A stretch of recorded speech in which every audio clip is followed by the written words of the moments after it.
Sa pinakabagong ulat ng Doctors Without Borders, sinabi ng grupo na ang kasalukuyang malnutrition crisis sa Gaza ay manufactured o likha ng mga paghihigpit sa pagpasok ng pagkain, gamot at iba pang mahahalagang supplies.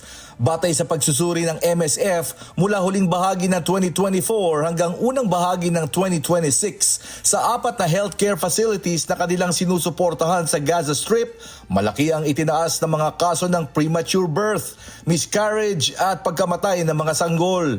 Ayon sa MSF, mahigit kalahati ng mga buntis na kanilang nasuri ay nakararanas ng malnutrition habang buntis at isa sa bawat apat ay malnourished pa rin habang nanganganak. Dahil dito, 70% ng mga sanggol na ipinanganak ng mga malnourished na ina ay premature. Samantala, 84% naman ng mga nasabing sanggol ay may mababang timbang sa kapanganakan. Tinuturo ng MSF ang pagpapatuloy ng blockade, pagkasira ng mga ospital at civilian infrastructure at limitadong akses sa pagkain bilang mga dahilan ng paglala ng kalagayan sa Gaza.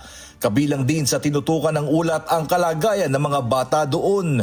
Mula January 2024 hanggang February 2026, mahigit 4,000 mga bata na may edad 15 pababa ang ipinasok sa acute malnutrition programs ng MSF.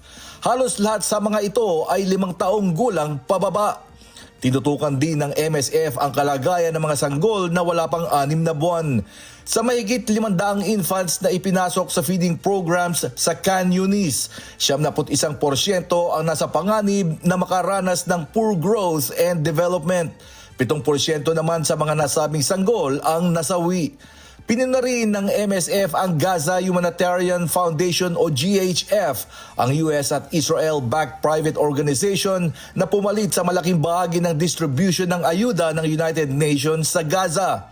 Ayon sa grupo, mula sa halos 400 distribution points, 4 na lamang ang natira sa ilalim ng GHF noong huling bahagi ng 2025. Tinawag din ng MSF na militarized and deadly ang mga distribution points dahil sa pagtaas ng bilang ng mga nasasaktan at nagugutom na nagpapagamot sa kanilang mga pasilidad. Kasunod dito ng mga ulat ng karahasan at gulo sa mga lugar kung saan nagaganap ang pamimigay ng pagkain. Sa kabila nito, nananatili ang tensyon sa Gaza kahit may umiiral na ceasefire mula pa noong Oktubre ng nakaraang taon. Patuloy namang nananawagan ng MSF sa Israel na payagang makapasok ng malaya ang mga humanitarian assistance, pagkain at medical supplies sa Gaza upang maibsan ang lumalalang krisis sa rehiyon. James Bontuyan, humahataw sa balita ngayon.